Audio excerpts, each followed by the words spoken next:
Hello and welcome to episode 38 of Rival Banter. I'm one of your hosts, Luke Croft. Joining me, as always, my esteemed co-host and the most famous reindeer of all, ladies and gentlemen, Seth Martin. That's what they call me. Do your kids have any Christmas movies they watch regularly? They saw Home Alone for the first time like last year, so that's kind of the one it seems like. But we're always watching new stuff, so we'll see what happens here in the future. We've gotten like in the Christmas spirit so far this year, but we just haven't like been all in on movies and TV stuff so far. Yeah, we watched some like Amazon Prime Christmas movie that wasn't all that great. hmm But normally when we're putting like decorations on the tree and stuff, we put Elf on. But where we have the new cat this year, we have not put the decorations on the tree because we just know they're all going to end up on the floor anyway. So we Yeah. haven't really watched much of anything. I'm real bad about getting in the Christmas spirit though. I feel like I didn't expect that from you. I feel like you're the holiday guy. I mean, like we decorate the house and I enjoy that sort of stuff, but like I'm not big on like always playing Christmas music or watching Christmas movies or whatever. I do like driving around and looking at Christmas lights though. That's Yeah, always it's always nice. nice, but I feel like I never do it, but it's nice. You are in your final week before Christmas break. How are things going at school? Oh Everyone yeah, going crazy? fine. Just not too crazy. Just gotta, everybody's trying to just make it, I think, to that point, kids included. So I think everybody's ready for a nice little refresher. Yeah, want to not see each other anymore. I understand. This is Rival Banter, guys. We get together every week and talk about all things Marvel Rivals, then push it out on podcast services everywhere. You can find us also on YouTube. Just search Rival Banter, and we're also on Instagram and TikTok at Rival Banter. So wherever you're checking us out, thank you. We appreciate you, and make sure you hit that follow button.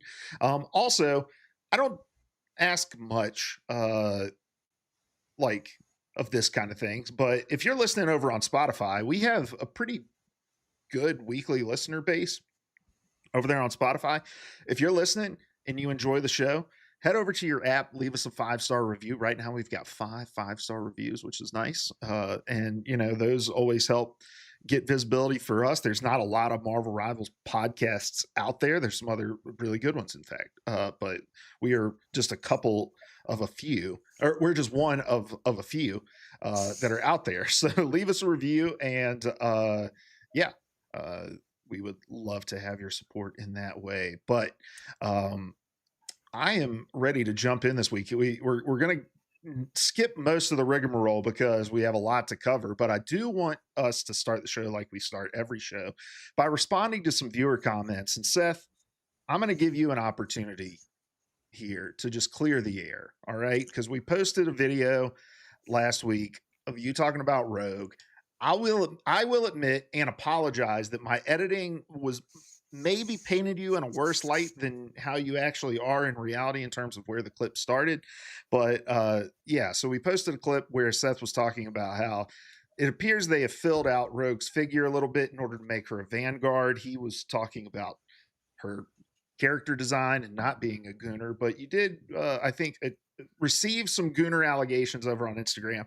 So I'm going to give you the floor to respond.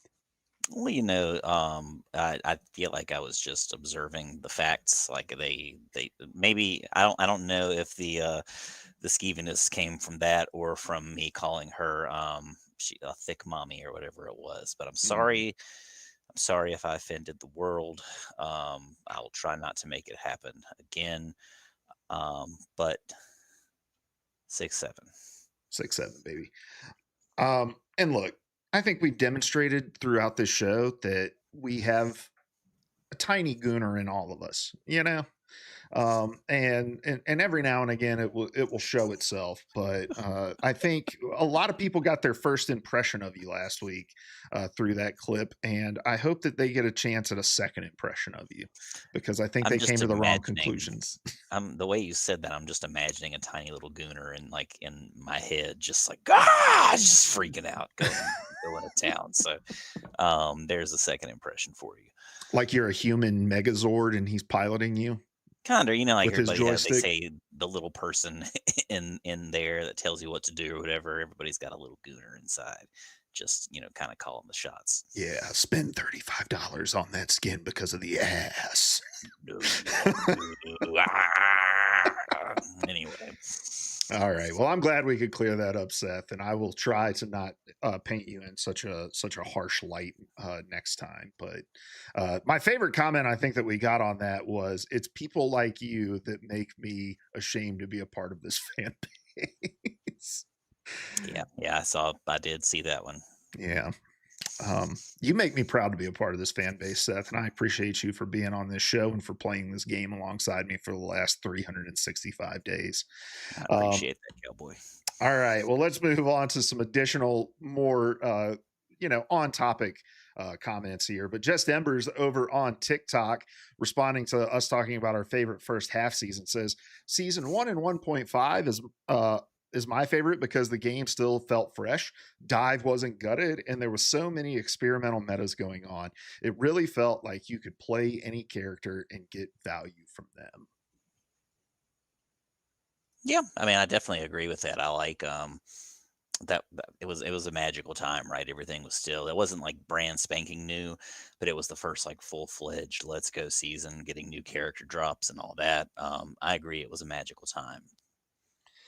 Yeah, I have a hard time separating out what is nostalgia and what is like the true, like unadulterated quality of the content in season one. I think it was a strong game. I think Dive was really strong.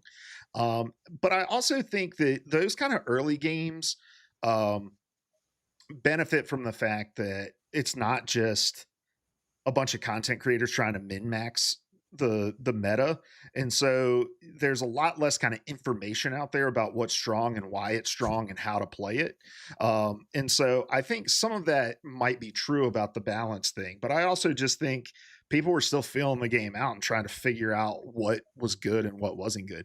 I think there were still plenty of characters that were absolute dog water in season one. Think about Black Widow, think about season one Penny Parker. I'm sure there's some other DPS characters that I'm not thinking of. Jeff wasn't all that great back in season one either, in terms of being a full-fledged support. That's why he got the first character that got reworked. So, and there were also really strong characters, like Wolverine was insanely strong in season one. Was that I think Storm was really strong in season one as well. Oh So yeah, oh yeah. so yeah, but no, I do look back fondly on that season, just because I think it's the first time in many, many years that me and you together got kind of like deeply engrossed in the same game. For So more than like a week or two, yeah, yeah, definitely. yeah. Then Harir says season 2 would be fun for non-tank players or the ones who played Emma. After season 0, I would say season 5 is overall best for any roles. That's my favorite season. But now season 5.5 is just another 3.5 infinite amount of healing. A lot to unpack there. I will say I think I chose season 5 as one of my top 3. Hmm. Because I do think that they have put I think it was fun for them to just be like, we're going to buff every character. Everyone's getting a buff. I think that was fun. And I also think that they are starting to rectify some of the issues around role balance without necessarily having to flood strategists and vanguards with new characters. But uh, a lot to unpack there, Seth. What do you make of that comment? Yeah, I mean, again, season two was great. I think that was my either first or second pick in that draft. So much love for that one. Um, didn't really agree with you. I saw the comment yesterday for the first time when we were planning on doing the show last night, and then We played some rivals instead last night after I was able to get home, and I ran into one of these matches where both teams started from the get go with triple support, and I feel like that was the longest game of my life. It was just Hmm. both teams were going at each other from spawn on convergence. I think it was, or no, convoy, and just could not get any ground. Like I think we ended up winning that one, if I'm not mistaken, but it just was the first fight was just the longest fight that I think I've ever been through, just because nobody was dying, nobody was moving. It was just like a constant stalemate. Yeah, I want to coin a phrase for the kind of games that we've seen a lot of, I think, in season 5.5, but I can't quite put my finger on what I want to call it. Maybe you'll be able to help me out, Seth. But I feel like I've run into a lot of games where it's triple support for both teams. Nothing is happening. It's a full on stalemate, which is always going to benefit the defense, obviously, if you're playing on a convoy map. But so I think an example is probably the best way to describe this. So I was in a match on Midtown, both teams triple support, and we just came out of spawn, and we couldn't move the cart anywhere. But every time you opened up the scoreboard, I'm sure everyone on my team's damage looked awesome. The healers healing looked awesome. Tanks damage taken looked awesome. All the stats looked really really good, but nothing was happening because we weren't targeting the right people. And I feel like I've felt I've had more of these games in season 5.5 than I've had in a long time, where it's just like something clearly isn't working, but everybody thinks it's somebody else because their scoreboard looks so personally good for themselves. But it's like you're just pumping damage into tanks and it's getting instantly healed up. I don't know what Mhm. to call those matches, but they're very frustrating.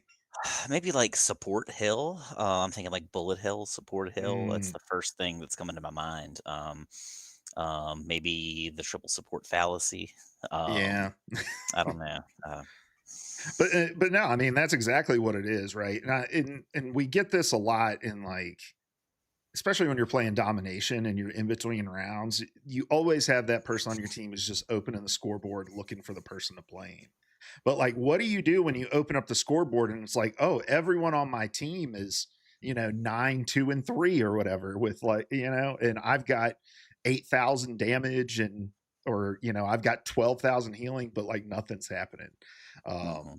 So yeah, if you've got any ideas, leave them in the comments below, because I'm sure you guys know exactly the kinds of games I'm talking about, where you're begging, please, somebody, for the love of God, shoot a healer, get to the back line. Mhm. And that's the big issue, I think, is that people kind of forget that that's the goal in that situation. Like they kind of just start shooting for whoever's in front.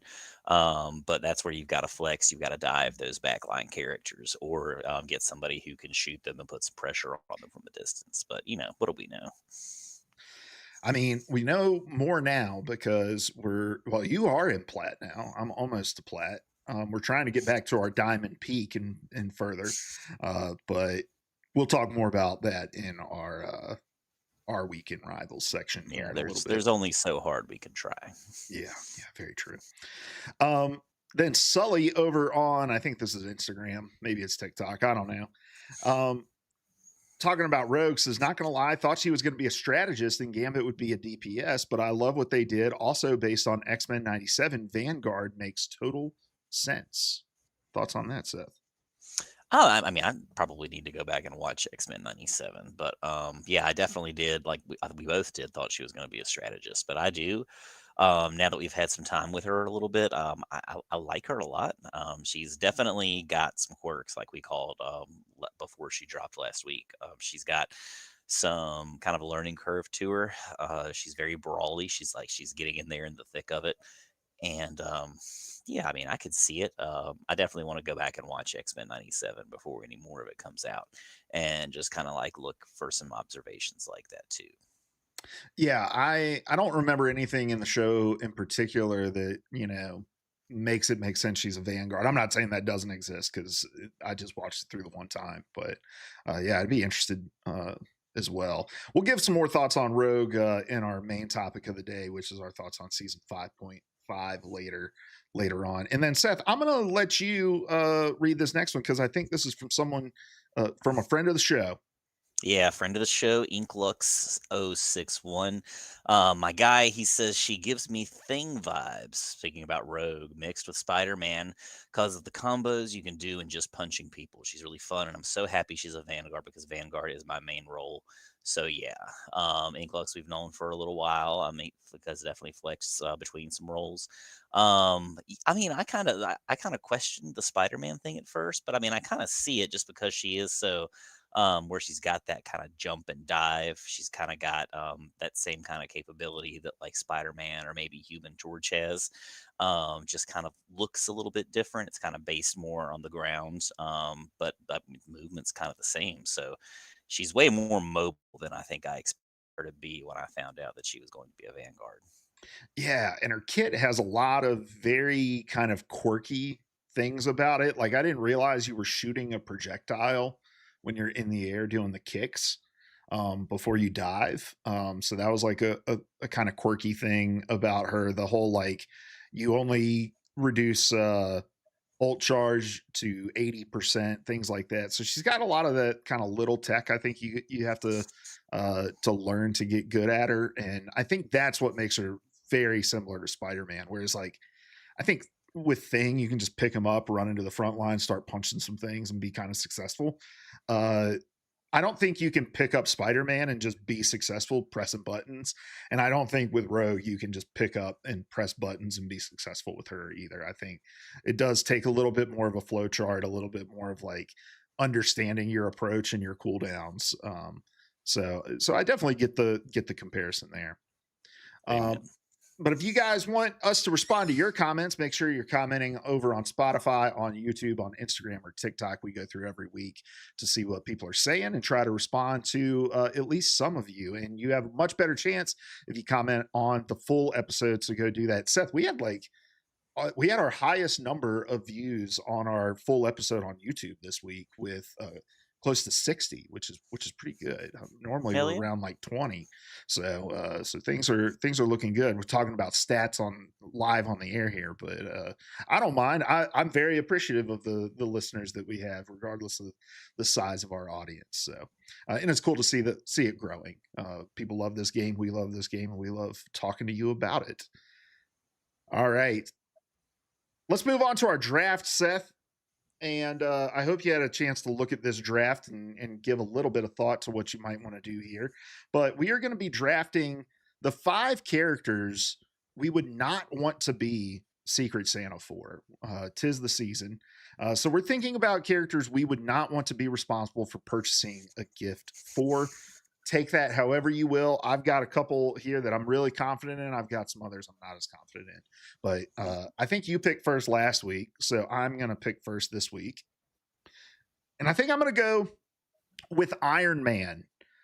Um, just one of those like, what do you get the man who has everything? And you can apply that logic to a lot of people in this game because there's a lot of royalty, there's a lot of gods, there's that sort of thing.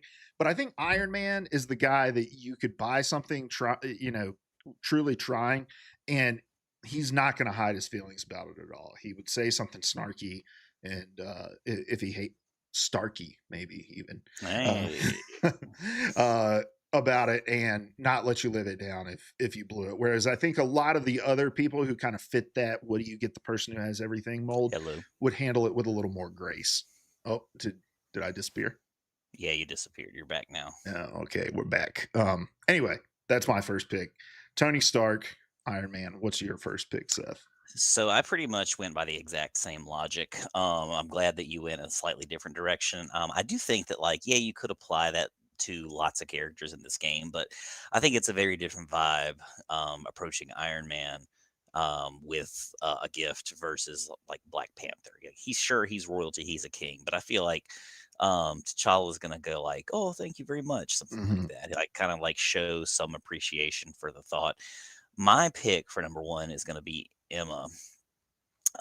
Just because, again, the same logic. I feel like she's so kind of snarky to even more of a degree, I think, than Iron Man. Like he's kind of like cocky and arrogant, but kind of has like the good heart thing going on.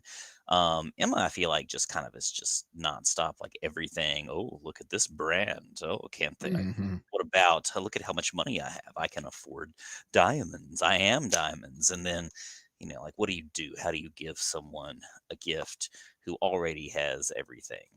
So yeah, same logic, just different person, but sounds good. Yeah, unless you're Jumbo Carnation himself. Mm, yeah. My second pick, I'm going a totally different direction, and I'm going to go Punisher. And I'm going to go Mm, Punisher because of one interaction that he has with a character in the game, which is where he's talking to Luna, and I don't know exactly the line, but Luna's asking him about music and if he's ever heard of her music, and he says, "I don't listen to music. I punish criminals." And it's like that's all his existence is focused on. And it's like, what do you buy a dude who thinks like that? And also, if that's true, I'm not going to give you something to perpetuate, your vigilante lifestyle. So if that's all you care about, what do I get you? Yeah, I think that goes pretty vehemently against your pacifist philosophy. Hmm. Because I mean, the only thing he's going to appreciate is a firearm or ammunition. So what do you do? Yeah. I don't know. Buy him a Nerf gun. Who knows? Um, I think I'm gonna go with Squirrel Girl. She's kind of quirky. I feel like she would appreciate just about anything that you buy for her, but I feel like she's gonna get a little clingy with it, and she's gonna want to. She's gonna become super attached and maybe read too much into the gift, and that's just not what I'm looking for in my career at this time. I didn't even think about that angle. That's a brilliant observation, though, Seth. I like that pick. For number three, I'm just going to go Venom because I'm not really sure what a symbiote is. Don't know anything about their culture. Don't know what you've explained this to me before, but there's a human man inside of there, right? Yeah. The symbiote's just kind of like a symbiotic creature. Like it kind of coexists with a host. It's kind of like a parasite, but it doesn't necessarily feed off of them. It kind of coexist. They kind of complement each other in ways. So Venom It's is its kind of own entity, right? From Yeah, Eddie. Venom, or Eddie, or whoever. He's had different hosts over time, but yeah. So they kind of like they're separate, but they kind of coexist and blend when they're together. Like they're kind of two sides of the same coin, if that makes sense. Gotcha. And everybody, has different interactions with that with that symbiote or with that host. Just because the Venom symbiote's on doesn't mean that it's the same person each time. Gotcha. So I mean, I guess that makes it even easier because it's like, what do you buy the bug that eats the fish's tongue and becomes its tongue, right? Uh, I have no understanding of what a parasite might want other than me, and that's not something I'm willing to give. Yeah, you know. I like that logic. Third, I'm going to go with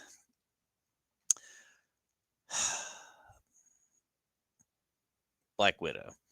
I don't like her.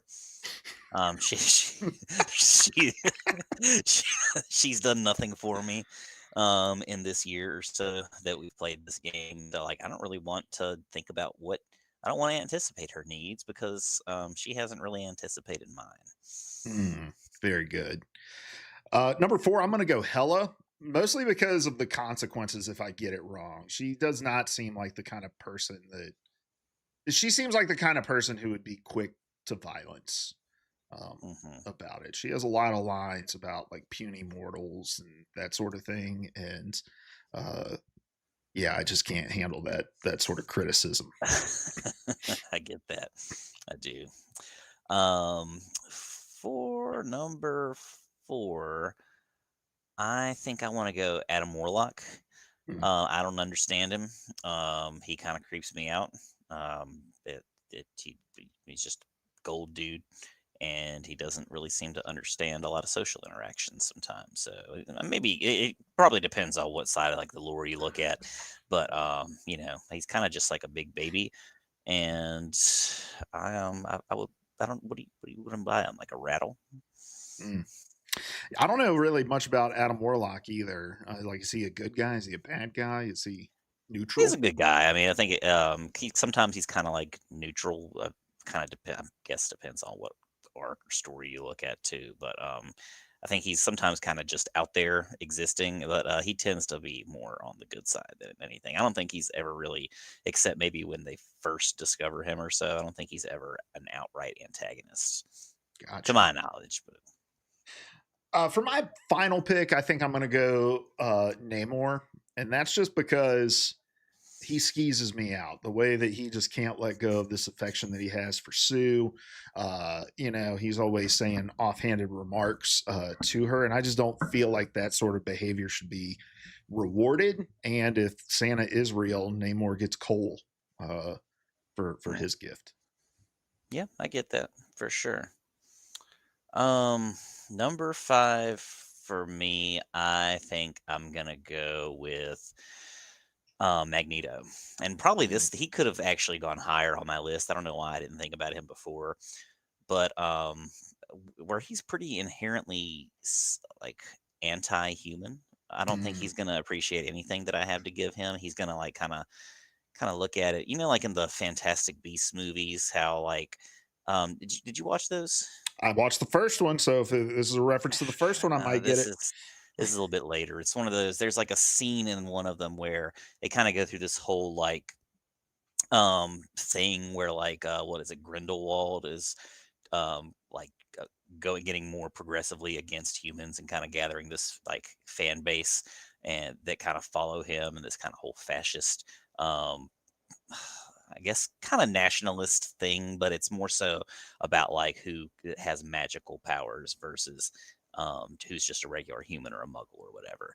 So there's this scene in one of the movies. I think it's the second or the third. It's definitely not the first one, but they're at like a restaurant. It's like I think it's Dumbledore and Grindelwald meet up at a restaurant because they were friends or lovers or whatever, and they're like a human waiter comes by and like does something, some like just waiterly thing, and Grindelwald just looks at him like he just kind of like sniffs, like, "Oh God, like it's disgusting." I feel like that's gonna be Magneto responding to my gift, like just or like he's just gonna flick it away and be like, "That's gross as hell. Get it away from me." So I don't really have space for that in my life.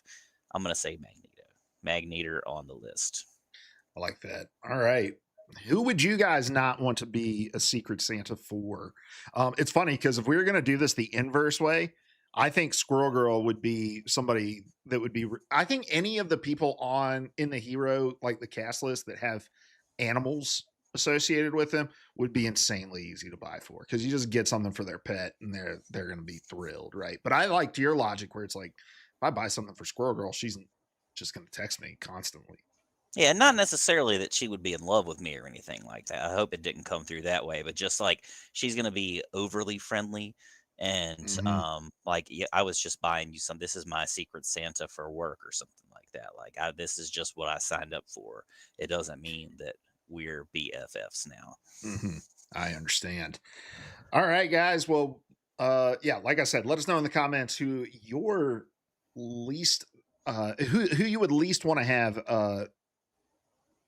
who you would not want to be a Secret Santa for. I don't know why I'm having such a hard time talking today. Good thing this is a podcast and I don't have to do that very much. So, uh, Words are hard. all right, let's move on. We're going to talk about our week in Rivals now, Seth. What'd you get up to in game? We already kind of mentioned it, but mainly have been playing when we can get on. Have been trying to grind out some ranked. I think we've had a pretty good week. We've pretty consistently played at least like 2 to 5 games a night most nights this week. So we pretty quickly climbed. I think you were at what silver 3 at the beginning of the week, maybe, Yeah, I or like I guess last week since the last show, and I was maybe like think you were Silver 1. Silver 1, yeah, and so climbed pretty consistently again over just a few matches a night, and mostly wins, which has been great. And so yeah, I just reached plat 3 and some change. I think I'm like 20 points in, so I've got a little bit of cushion or wiggle room. And you're gold 1 and about halfway through, I think, if I'm not I mistaken. am one win away. 1 win away, so good stuff. You must have played today a little bit. Did you play today? No, when we logged off, I was short of short of plat like 30 points or something like that. Okay, gotcha. So I undercut it a little bit, but yeah. So it's been a good week overall. It felt good to get back up into plat. I know at least I'm going to get a cool frame that I can add. But I would definitely like. I'm glad that there's still pretty solid amount of time. What, like 3 weeks It's or something very like that. early. Yeah, we're very early in the So season. of course, like, it could always go the other way, but knock on wood or whatever this is, hopefully we can continue climbing and hit that diamond again. I loved being Diamond One way back. It felt great. Just still, like, I regret never quite reaching Grandmaster in that early phase, season one, season two, whatever it was when we were where we were. Yeah, this has felt like, I don't know, this might sound arrogant, but and you can tell me if you agree with this on your end, but this feels like the first season where playing, and maybe it's just the consistency, but like I feel like I'm better than the elo I'm playing in, and I think it's showing up like in the stats and in the results, and I feel like I'm having a very big impact on the success of my team. Is maybe a Yeah, better way to put it. I've been noticing that a lot too, and I think a lot of the time, again, like usually one of us, if we're whether we're playing together or not, one of us, if we lose a game, is usually like in that SVP category, where we kind of get that, like, MVP of the losing team situation. So it's felt good. I typically tend to like it shows me that, like, I'm trying to do everything right or well. I'm typically not losing too many points when I do lose because my performance is pretty solid. So it feels good. I like it kind of confirms, like, yes, we do have some kind of more than basic understanding of the game. Yeah, for sure. And I don't know, I have that itch to play ranked again. And I think it comes down to some stuff we might talk about a little later, but I feel like very few matches now are kind of like pulling teeth to get people to play anything other than DPS. Like, in fact, I think there's been a couple games where it's like, oh shit, one of us has to go DPS. Yeah, uh a couple times that's happened. It's been awesome. Not that I'm the best, but I can at least flex to a few people. So yeah, I've been loving it. We've had some weird games for sure, but typically I feel like that's just because somebody's trying something new, maybe when mhm. they shouldn't be. And there tends to be kind of, at least, like, especially last night, I feel like this happened to almost every game. There was kind of a turning point where somebody's like, all right, let me go with something I'm comfortable with. And sure enough, like, the whole vibe of the match changed and just everything turned around. Yeah, we had two matches that were like, after the first round, it was like, is this the same team that we're playing with? Because, uh, and I think a lot of it comes down to, if you lose that first fight, are you able to regroup and not, get continually get staggered? And I think that's part of it. But I also think you and I have both become a lot better at like looking at what we're playing against and saying, what does our team need and how can I put us in a better position to win? Like last night, we were in a 2-2-2 game, but we had like two divers. I think it was like a magic and I don't know, just throw in and maybe a Spider-Man. But they were running a Groot, and it was just like, we can't heal our front line with that DPS. Nobody's taking care of these walls. And like, you switched to Squirrel Girl, and we immediately started winning that game. And there was another game where like the Gambit just wasn't working for me, and so I switched to Cloak and Dagger because uh, we were a lot more spread apart and stuff like that. And again, like, we started winning because, not because I'm better at one or the other, but just because I think we understood like what the team needed in that moment, and we're much more willing to like flex what we're doing. Um, that hasn't always been the case with us in competitive games. We've always kind of just played what we want to play. For the most part, yeah, and I think that's what a lot of people do. But I think that's kind of become more my, like, quick play mindset. Is it's quick play. I'm not gonna sweat it. Just play whatever's fun. And then competitive, I'm gonna try to kind of go for what's more serious. I'm not gonna worry about, like, my Lord farming or anything like that, Lord progress. I just want to do what I need to do to win. And I wish that more people would go into those comp matches with that mentality. Yeah, my mindset outside of that one game where I locked in hella because we had 5 DPS or 4 DPS Hmm. before leaving spawn. Outside of that, Hmm. I think the new mindset I've had towards comp is just, what can I do to put us in a better position to win? and everybody else can do what they are going to do because I can't control that. But like, if we're going to have like 4 flyers, okay, I'll play like Cloak and Dagger. And even though it's not what I necessarily want to play, and I think that mindset helps me avoid the tilt as well. Cause it's like, well, I did everything I could do. Mhm. Um, Speaking of Lord farming, though, I have been playing a little bit more of the Annihilation mode just because I want to finish that Moon Knight Lord. I'm so close to it. And I Oh have been yeah, since like yeah. season 1, but I just never play Moon Knight. And I was like, I need a DPS Lord that I can just have. Hmm. But I'll tell you what, man, I thought like it'd be easy to just farm in that mode, but I guess that where the games are so quick and there's so many people, like it's hard to get final hits, which is one of your things with Moon Knight. It's hard to get like onk bounces because your onks just die so fast from all the damage that's being pumped out and stuff like that. I found it a little harder to kind of grind, and it's likely character dependent, right? I'm sure like with a tank, it's a little easier to block a bunch of damage or whatever. But Hmm. uh, I have not made hardly any progress after playing like 8 games of Moon Knight in Annihilation mode. I'm like, I might as well just play him in quick play. Hmm. At that rate, yeah. I'm glad that they added Lord Progress though to Annihilation, um, because I think it gives me a little bit more of an incentive to jump in and play when I'm like warming up or waiting on one of you guys to log on. Have you played any more Annihilation since it came out? Just with you, I think when Rogue Oh yeah, came out last week, that was about it. but yeah, I'm excited. I wanted to play more ranked today. I just didn't have the time. But it's been a long time since I've been sitting like not playing rivals and thinking, man, I wish I was playing ranked. Hmm. I think it's also just the prospect of not having to climb out of bronze again Yeah, if I keep playing. that's a morale booster for sure. All right, well, let's jump into the news. We've got a lot of cosmetics news before we jump into the big news story from last week. But we've got 3 new skins that are dropping this week into the shop, and they are 3 of our Christmas skins. And it's the Star Lord Starcracker skin, the Penny Parker Snow Spider skin, and the Daredevil not Daredevil skin. We already reacted to these last week. Although we thought this was Iron Fist, the Nutcracker one. I did Oh not know yeah, this was yeah, Star yeah. Lord. Seeing the boots helps a little bit, but yeah, this is I mean, exactly what we talked about before. It's still not really doing much for me.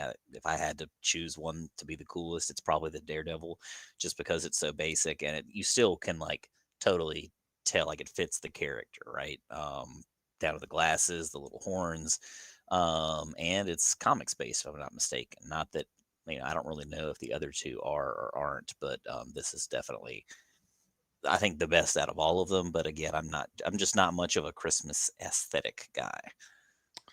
Yeah, I'm playing the Starcracker trailer that they posted up, and it's Star Lord's first legendary skin, which is Oh, wow. noteworthy. He hasn't had a legendary skin since the game came out, so some of the voice lines change. I think he says happy holidays instead of legendary when he casts his ult, so that's a little bit different. I also like how they kind of gave him that like stiff movement, and I think I like the in-game render of this a lot better than the concept art that they showed. I'm not a Star Lord player though, so definitely won't be purchasing it, but I think it's a cooler execution than I was expecting, especially since I thought it was Iron Fist. Yeah, I'd agree with that for sure. There are two. Well, I'm sorry. There's one noteworthy thing about this set of skins, and that is we finally are going to get to see Penny out of her mech in game because they are adding a new have a seat emote that where she jumps out and sits on Spider's arm. And I think this is really cool because there's so many cool Penny like character designs out of her mech, and you never get to see those. So I'm glad they've added this. It's one of those things, like, why not just kinda make her diva, make her I mean, her kit's way different than diva, right? But, why not just have an animation of her getting out of the mech, you know? It doesn't have to play or feel exactly the same. It's not going to because, she's a totally different type of tank, but I don't know. I mean, that's kinda just something I would like to see, turn her into and kinda give her a Hulk and Banner thing or something like that. I was actually thinking about this too because I agree. Like, I think it would be cool to maybe rework her in some kind of way.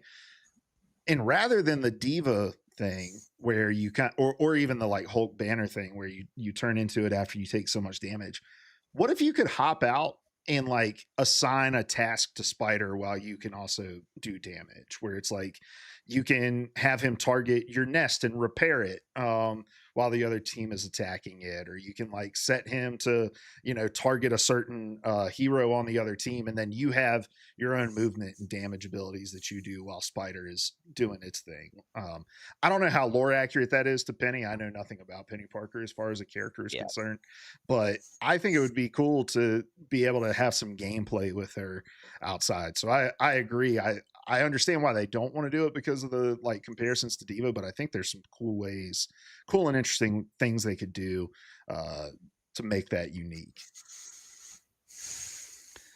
Then we've got a new event coming this week as well. The Gone Nutty for Gifts event is going to be, our next like event where you're kind of opening things, a little fun little mechanic.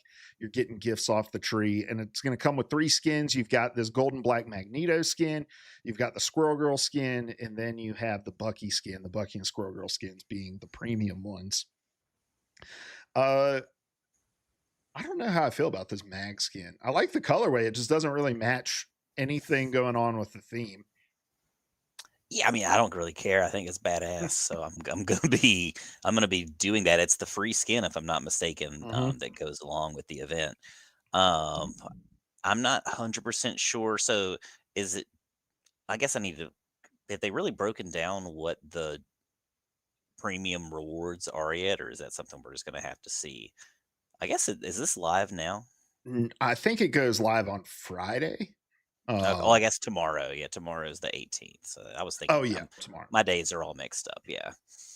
Yeah, we're a day late on the podcast here, but yeah, so these come out tomorrow, and so it's going to be Magneto is the free skin, Squirrel Girl and Bucky are the premium skins, and then I imagine it's just the MVP, all the bundle stuff you get, the emotes and that sort of thing. But with Squirrel Girl, one of the things that they're adding is a traversal emote, and do they show it in this trailer? I don't know if they do. I think they do, like, where she's Oh, on the I think it's sled. at the end. Yeah. Yeah, she gets in her little sled and can ride around. I think that's fun. Um, Other games have emotes like this. I don't know. I've never cared about this shit before, but why do I care now, Seth? I mean, when you're when you love the game, when you're attached to the game, I think it just kinda adds some depth, adds some further interactions you can have with it. I hadn't really personally thought about adding that kinda stuff to this game, but I love that you can. I hope that it's not just playable. Like, they featured it in the clip, in the trailer, being in the Times Square map, and I hope it's not just something that's like exclusive to that. I hope it's something that you can like fully use, just like a regular emote, but kind of to traverse, like to kind of kill downtime on your way to a point or something, and you're setting up, or as long as you don't lose a ton of speed or whatever. But yeah, personally pretty excited about it. If that is linked to the premium pass, I will probably be purchasing the premium pass almost exclusively for that. Yeah, I am purchasing the premium pass for the final skin that they're adding to this, which is the Bucky Barnes skin, the Winter Buckaroo. Uh, I don't think I like any of the current Bucky skins. I do like this skin, and I've been playing a lot more Bucky when I'm in quick play and stuff like that. He's kind of my DPS go to at this point. So I'm excited about this skin. I like the aesthetic, and you know Rivals is never gonna beat the Gooner allegations because he's in this like crop top open Santa jacket with no shirt on underneath, and you can see the V cut. So Mhm. uh, something for everybody under the Christmas tree this year. That's right. Ho ho ho. Oh, I was talking about that. Wasn't sharing my screen, but that's okay. We'll move on to the biggest news I think of last week. We got the official reveal of Deadpool, or the official announcement of Deadpool and Elsa Bloodstone coming to the game in season 6 um, during the Game Awards. Oh, What's up, game? let me mute that. Seth, do you have a chance to watch this trailer? Oh yeah, I mean it's awesome. I love these kinds of things. That kind of I loved how Overwatch used to do, like with every character, they would kind of have this thing where you would get like a comic that you could access. There would be some kind of like story video posted to YouTube or wherever where you could kind of go and watch, kind of get some, if not like outright background or history, you kind of like get some kind of context for what this character's like in the lore of the world. So yeah, this was just cool. It was fun to watch. They kind of had the nice little Elsa Bloodstone tease at the end where you see her. It was just a fun video. I hope that's something that they continue to do, and that it's not just we've got to do something special for the Game Awards this one time. Yeah, I've been going back and watching the League of Legends cinematics that they put out. Just because like I play Laudle, which is like Wordle for League. And one of like there's a lot of lore stuff in the little items it shows you when you guess a character. And I'm like, I don't know anything about the lore of this game. So I've been going back watching a lot of those cinematics, and it is cool how much depth it gives to the game that you're playing, especially in a game like League where all those characters are made up, right? Like none of them Mhm. exist outside of the league universe. So I think I would love to see Marvel Rivals do a little bit more of this sort of stuff. I think I get maybe why they don't, because there is so much context for these characters outside of the game. And I think with like the time traveling element and like the different multiverses in the game, it's probably just sort of messy to keep that sort of thing going. But go ahead. I get that too, but I also kind of feel like the opposite's true. Like that would be kind of a chance. I think that the lore, unless you're reading all the cards and the little bits, little nuggets and tidbits that they give you each season, I feel like it would be kind of a cool way to just put a little bit of that lore out there and make it more easily accessible. Like maybe instead of Mm-hmm. focusing as much on the characters, like, yeah, I agree, we don't really need to waste time learning about these characters that most of us already know. Granted, maybe not your Elsa Bloodstones or your Angelas like we've talked about previously, but I feel like maybe putting the lore front and center, and kind of just going with that. Maybe you introduce the characters kind of like tangentially, like on the sideline, as you're kind of going along with the lore. I think the Rivals comics do a pretty cool job of that. The ones that I've read, like they for pretty short and sweet. They tend to just kind of like throw characters in there into kind of weird situations, or kind of random fights, and then every once in a while, like I think at the end of the first comic arc, they like the last panel was that, hey, here's the Fantastic Four, and that was kind of like the indicator that those characters were coming, or maybe they had just dropped. I don't know what the timeline looks like with that in the real world, but I just think that would be cool, just to kind of have that as kind of a vehicle to get people more invested into the lore. Yeah, I saw a Reddit thread this week of somebody that was like, I started playing this game because of Rogue, and then fell in love with other characters. And Hmm. I think sometimes I underestimate the value of the connection that you can build with these characters outside of the game, and how that can impact people's attachment to like the whole product itself, right? Because I started playing Rivals not because I'm like some huge Marvel buff, but because I like hero shooters and the mechanics of it worked for me, right? And so I like that idea of like, get people invested in the game by showing them these characters in these sort of other media, but in this sort of universe, and then that might attract people into this universe that the game itself is exploring. So, um, So yeah, I'd love to see some more of this sort of stuff too. Uh, and I also just like that we're kind of like I like the longer lead time in getting to know know about this character too. Like we've all kind of known Deadpool was on the way eventually, and for them to announce him a month before he's going to come out, for us to kind of anticipate it and speculate about it, I think is pretty cool because now you can see his card in the game. It's grayed out. You can't select it. It tells you the date that he's coming and that he's going to be a duelist. And so it just kind of adds that extra runway for me to get excited about a new character that's coming. I do want us to stop for a second, though, Seth, and speculate on what do we think are going to be some things within Deadpool's kit.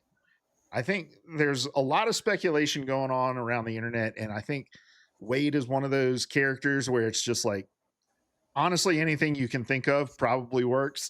um, but go ahead. What are some things you think might? Yeah, I agree. Like, really, you could just about do anything with him. I do think like you've got to have because they featured in the trailer, right? They've got that his healing factor, kind of Wolverine-ish in there. So that's definitely got to play into his kit in some way. And I mean, it could work pretty similarly to the way that Logan's does in the game right now, right? Where it kind of just like passively happens as as you're playing the game, and like right when you think you've killed that Wolverine, he bounces back with half a health bar, and that's how he gets you. So I definitely think that that could be a thing. I kind of see him like he's he's got this blend of sword play and gunplay, so that's got a feature in. He kind of has that blade aspect to him too, but he's probably more along the lines of like having automatic weapons or at least like dual pistols. So maybe like seeing kind of like a heightened rate of gunfire, maybe like Blade 2.0 in some ways, like dual katanas, dual guns. Maybe an ult with a big gun or something like that. I don't know, but there's just so much that you could do with him. He's so mobile, so flexible, so fast, and again, he's kind of got everything. Yeah, I'd like to see them do something kind of creative with like a buff that you get based off of the damage that you take. Hmm. Because of that sort of regen factor. I also think it would be cool for them to we already have a passive where like a resurrection passive with Adam Warlock, right? You can go off and resurrect somewhere. I think that would be cool with Deadpool, where like the first time you knock him out, maybe he comes back to life with a certain number of the stacks that he got from the damage that he took, but then some sort of nerf to that second life where you have to Hmm. kill him a second time in order to get him to truly die and go back to spawn. So maybe when he respawns, like your crosshairs are going crazy, or there's like some weird nerf that you get to his resurrected state, I unless kind you of like secure a that. kill. I remember like I think the most I laughed at one of those. Actually, maybe no, because I laughed a lot in Deadpool 3, but in 2, I think there's a moment where like he gets his legs blown off, and like the next scene, he's like kind of like zooms out at one point, and he's got these tiny ass little baby legs, and he's just like kind of kicking them. So yeah, I like the idea of kind of giving him some kind of nerf that kind of reflects that about him, because he does have to truly like regenerate his body. So maybe something like that, or just kind of like taking away a cooldown or something like that, putting it on hold for a little bit could be cool.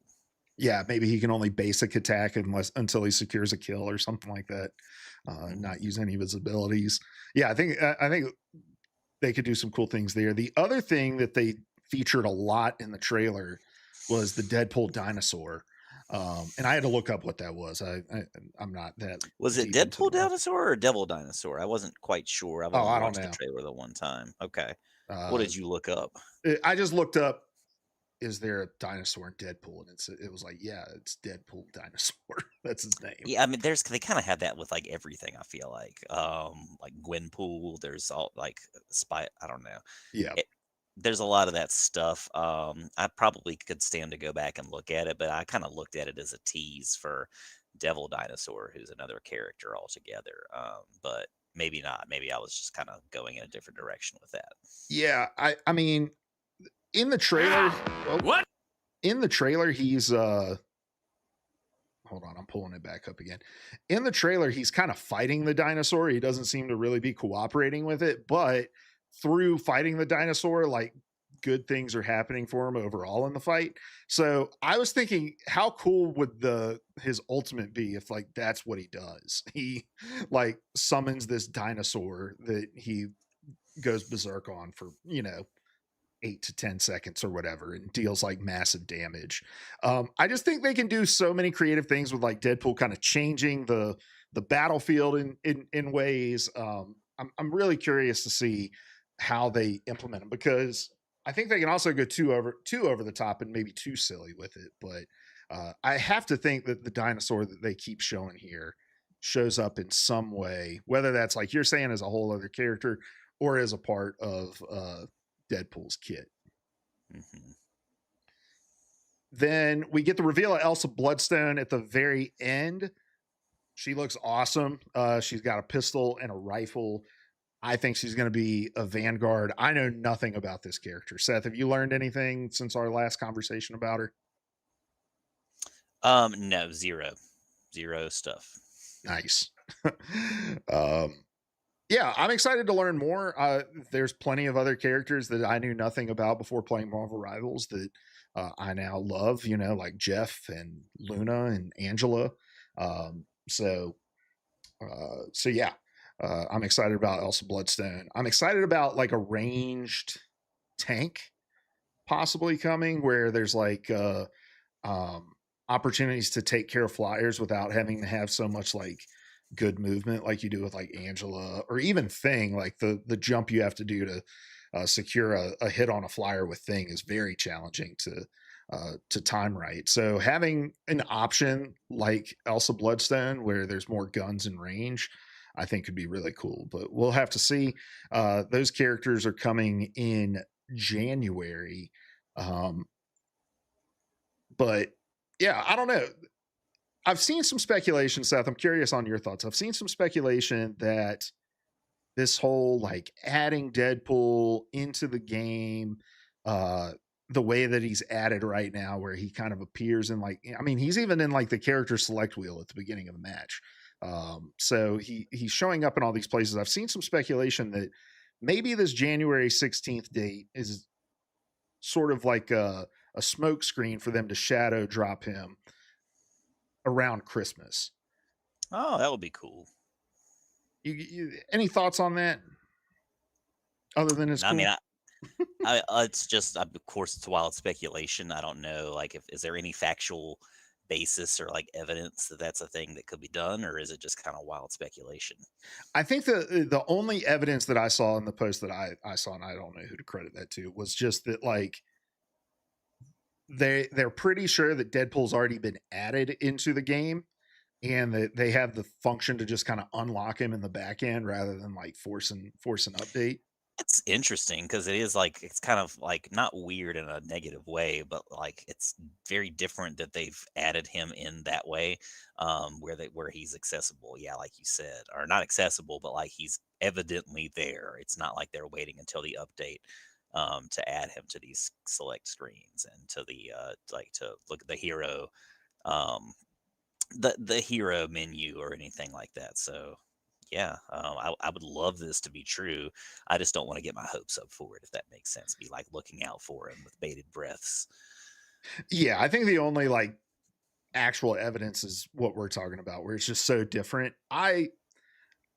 It would be awesome. Don't get me wrong. I would love for them to just like shadow drop a character. I hope they do that at some point.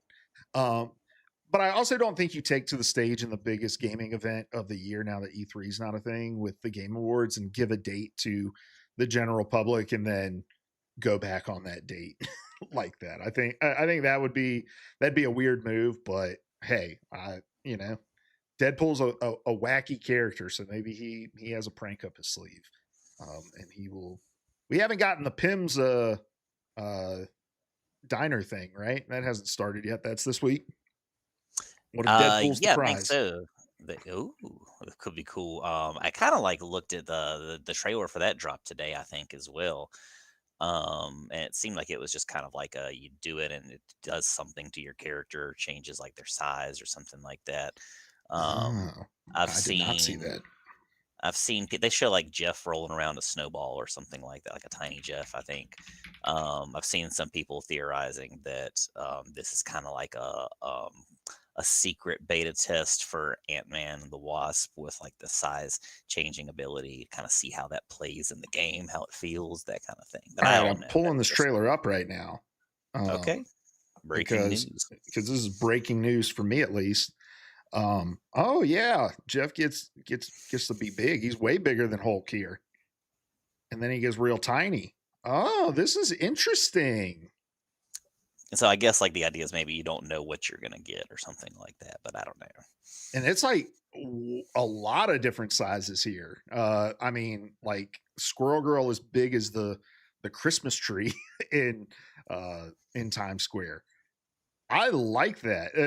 And I love the idea that it's testing like how different size characters function on the battlefield. We kind of got a little bit of that in Zombies, right? You could become a bigger version of Jeff. Hmm. But yeah, seeing how these characters interact with one another in a map like Times Square, where it's a little lower risk, I think is a really interesting idea. Yeah, it just kind of goes along with like just the idea. Like, I love that the game's getting so much more dynamic and just continues to change, and it's pretty constant. Like, it seems like this past 3 4 months has just been nonstop new, and it's fantastic. Yeah, for sure. We do have another new event coming, and it's actually the return of an event, but with some twists.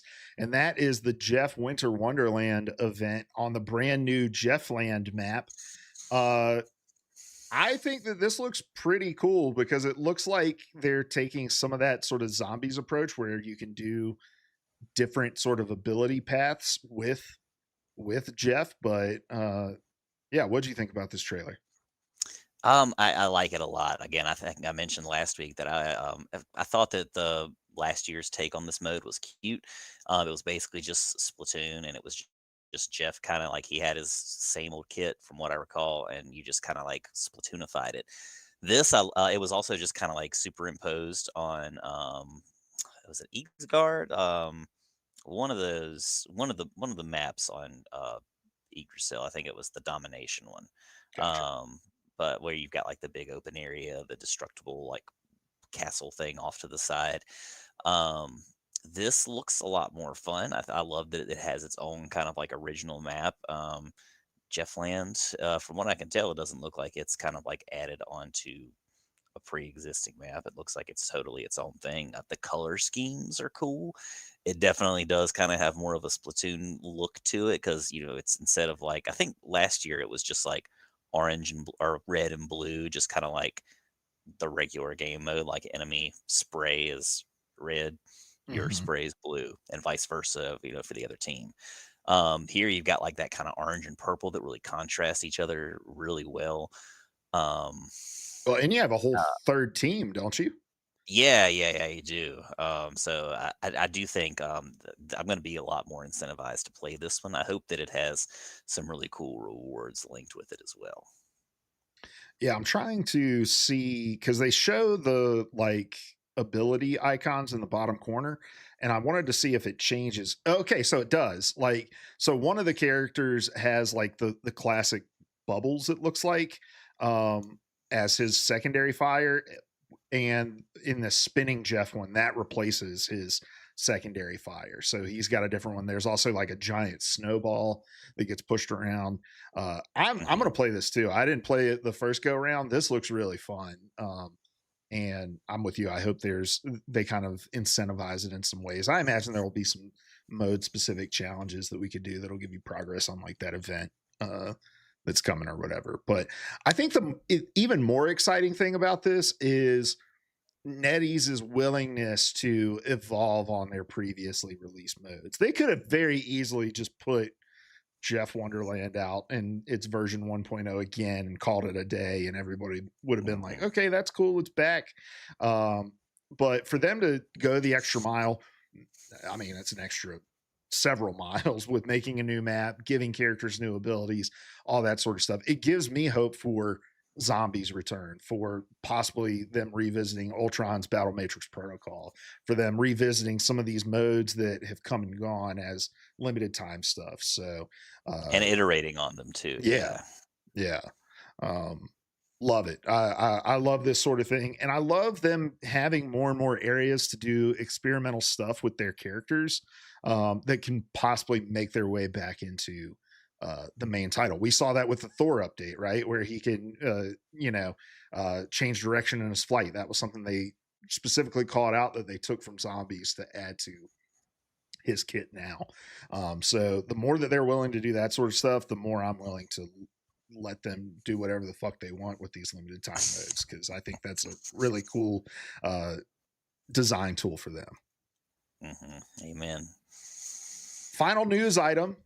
This comes from a very reliable Marvel Rivals leak source. Or wait, hold on. I'm sorry. I don't know. Maybe Miller Ross is actually involved with the game, but he shows up in a lot of the Marvel Rival leak subreddits and stuff like that. But visit the new Christmas tree in Times Square daily from December 24th, 2025 to December 27th, 2025 to claim a gift of a random amount of units. Have you been good this year? Love that. I love it too. I'm wondering if this is truly going to be randomized or if it's going to be based off of something, whether that's like time played uh, or something like that. Number of Mhm. lords. I don't know. Maybe likes or something like that, or maybe it's kind of like maybe there's some kind of algorithm or amalgamation because they kind of disincentivized doing that. You used to get, what, experience from it, or There were was it challenges attached to it. challenges? Yeah, that's Yeah. right. It's been so long now, it seems. So I kind of like the idea of maybe like playing that in if you've been good this year. Maybe if you've received lots of likes or something like that, then maybe that increases your player pool, like what you pull from this event. I don't know if that's the case, but I kind of do think that would be really cool. I hope it's not based on how many likes you give, because I might owe them units. I still kind of hung on and did it for a while. I think just out of habit after um, they made that change, but I've definitely gotten way away from that. I don't even like you and Larry most of the time now when we play our nights. Yeah, I don't like myself either. So I'm right there with you, Seth. Mm. All right, well, let's wrap up the news there and move on to our topic of the day, which is season 5.5. A lot of balance changes. We've been playing a lot more ranked this season. We have Rogue coming out. So just wanted to set aside some time for us to talk about our thoughts here. I know we started to talk about Rogue, but I think that's a good place for us to start. How much have you been able to play with Rogue? Really just the first couple of days. I haven't I enjoyed her. I don't know if it's that I haven't played enough of her to really fall in love, or if maybe she's just not quite my play style. Like where Inkulux earlier mentioned, like her connection to Spider-Man or Human Torch. Those are characters like him saying that made me think of like maybe that's what it is, like that she kind of has that high mobility rate to her. um you've got a lot to kind of juggle there, and that's not typically what I go for with my favorite kits. They tend to be kind of just like sturdy, stable, um and kind of limited to, like, I'm not doing 1,000 things at once. So I don't know if that's what it is or not. I've also been kind of like just having fun playing with Emma, with Hulk, with whoever, kind of flexing roles here and there. So um, again, she's cool. I do think I will spend some more time with her later on, but she just hasn't like gripped me the same way I think that she's gripped some other people, and that's okay. Yeah, she's definitely a true off tank. Hmm. She's not someone your team's going to be able to kind of play around as a solo tank very much. I think she lacks a little bit in the like damage mitigation area.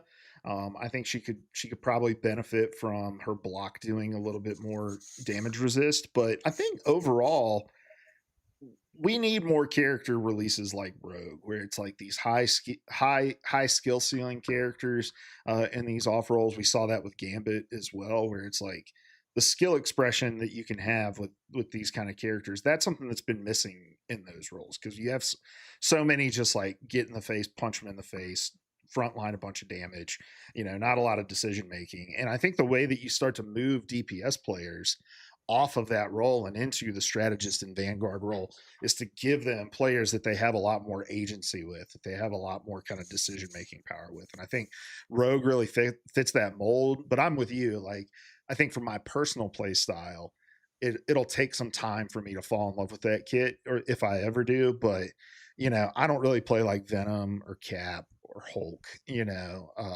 Those kind of high movement characters that you kind of have to really understand where you're positioned. I'm much more like, I want to play Thing and just stand there and punch you. Um, and I think that that's also why we've probably seen a lot less kind of insta locking of Rogue. We can easily just go play Rogue any day now, right? And it wasn't that way when Gambit first came out. Mhm. But the Rogue hype kind of fell off, but I don't think it's because her character is bad or her kit isn't good.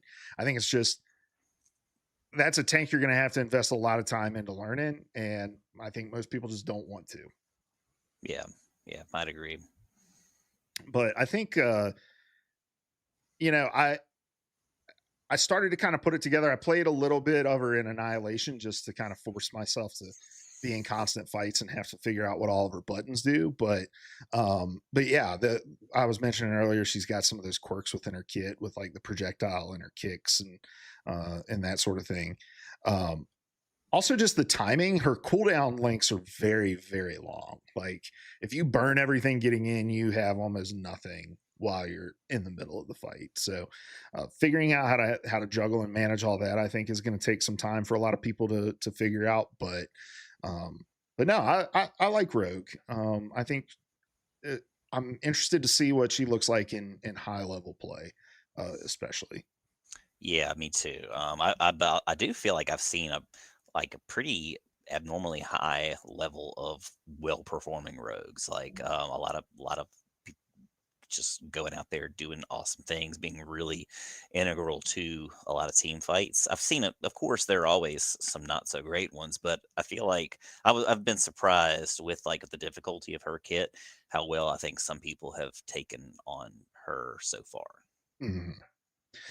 I do definitely agree with um, Ink's observations before, where it is very Thing esque too. She is very Thing esque too in the terms of just being really brawly, and I Hmm. think it, older Things kit, this probably applies a little bit more so than newer Things kit, but I think a lot of people try to get their value from Rogue and from earlier seasons of Thing by just hitting the front line over and over and over again. When in reality, you get so much more value harassing the back line with those characters. And I think as people start to figure out how to track fast moving characters with Rogue, they're going to start to really unlock her potential a lot more. I feel like most of the rogues I'm seeing right now are just kind of hunting frontline. I think she's going to be able to take on maybe a little bit more of what we expect from like Cap or Venom with the Hmm. mobility to get to the back. Interesting. I like that. Any what other thoughts do you have on season 5.5? We've been playing a lot more ranked, and so the balance changes that we've seen and things like that. You've been playing a lot more invis as well. How have those changes felt?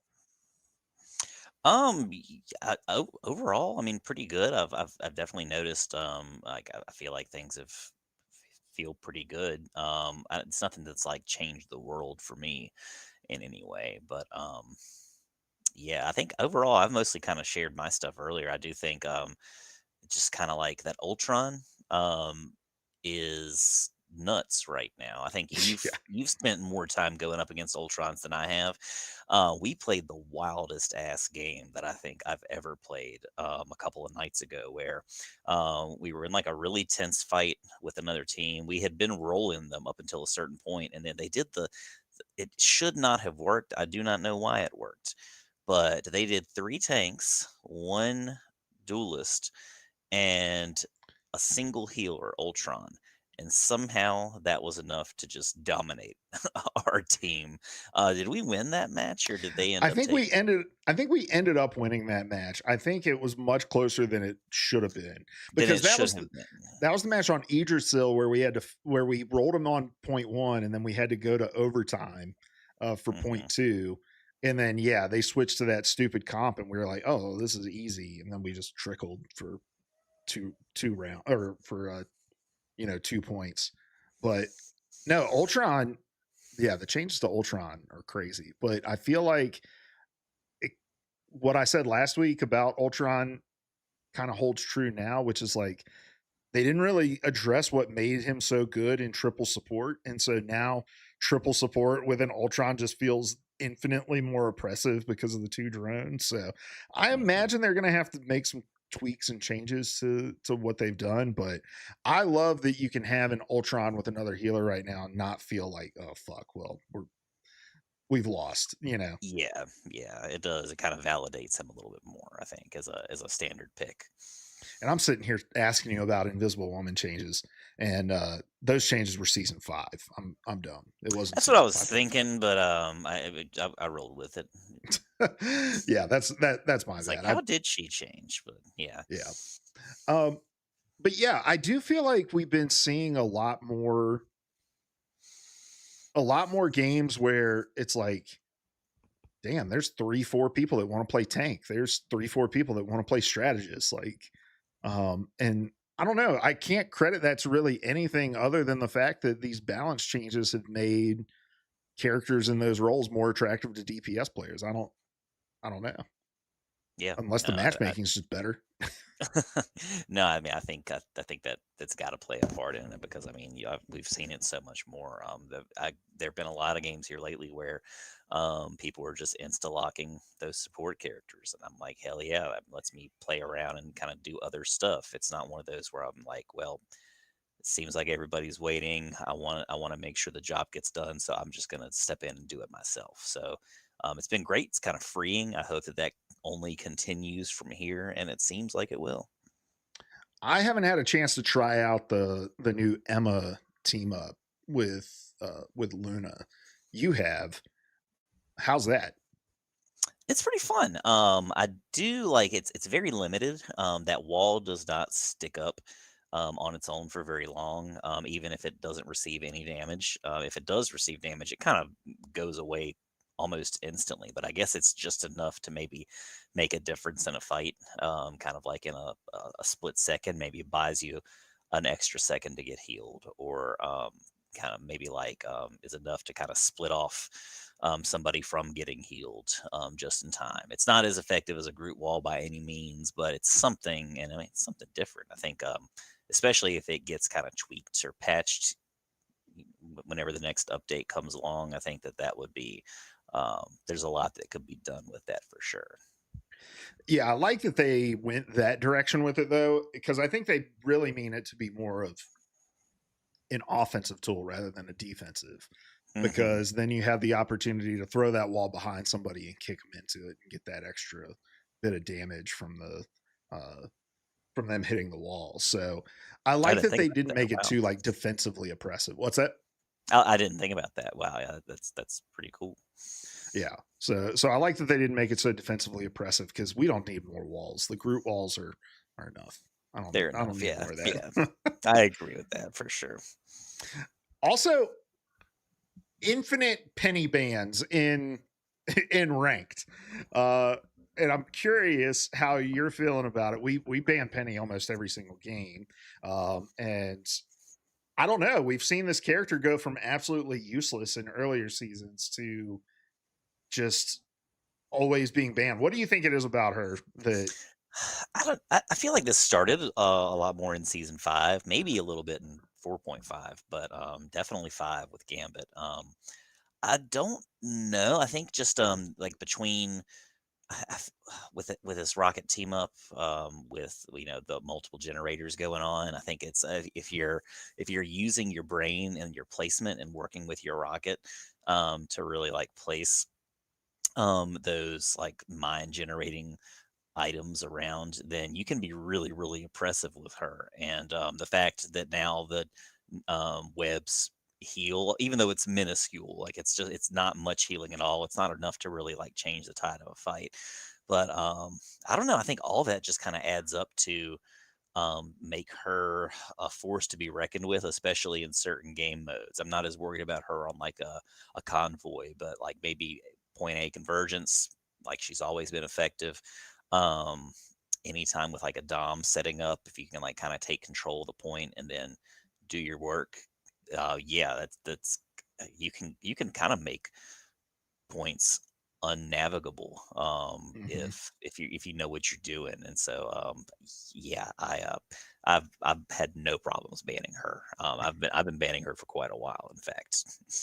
Yeah, she's at the top of my mind every time the ban screen comes up. It's always an insta lock ban if there's just going to be a bunch of diving DPS on our team, just Hmm. because you can't play into a penny when that's the case. Also, just how often her nests go unshot is beyond me, right? Like Penny, at least in the elos we're playing in, can be oppressive even with very poor placement of her generator, just because people don't think about shooting it.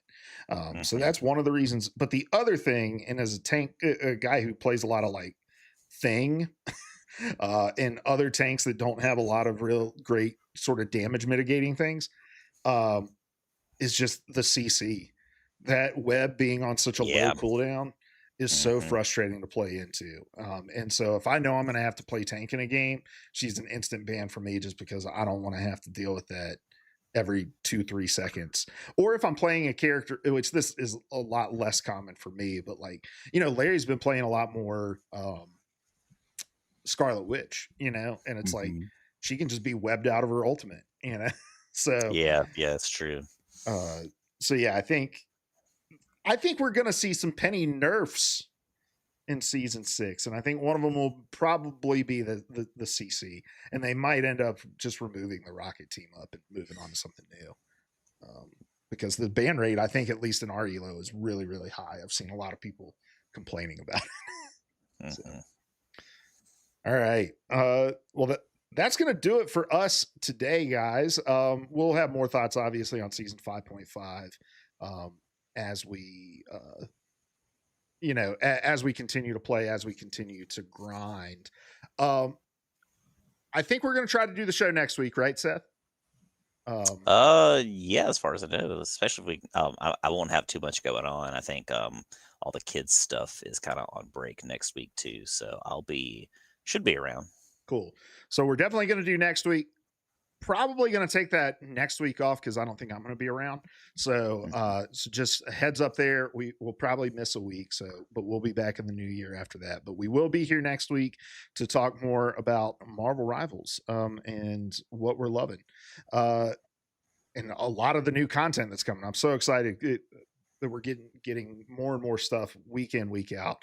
But before we wrap up, Seth, what are you going to be getting up to in game this week?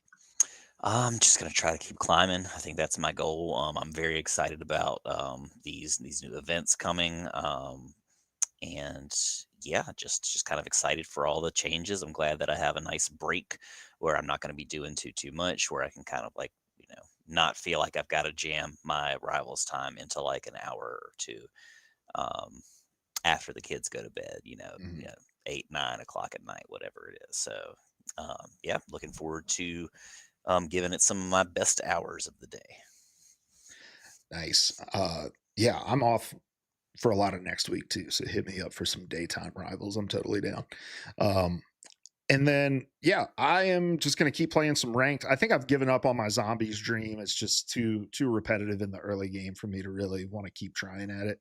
Hmm. I did get my Gambit Lord this week, which I was very excited about.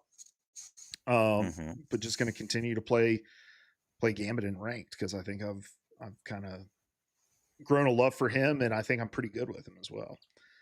Yeah. Um, but other than that, just gonna look forward to this Jeff Winter event as well. I'm definitely gonna try that out over the weekend and report back on my thoughts next week. And yeah, other than that, I think that will cover it for this week. And we're gonna get out of here on a long one. This one went almost an hour and a half, Seth.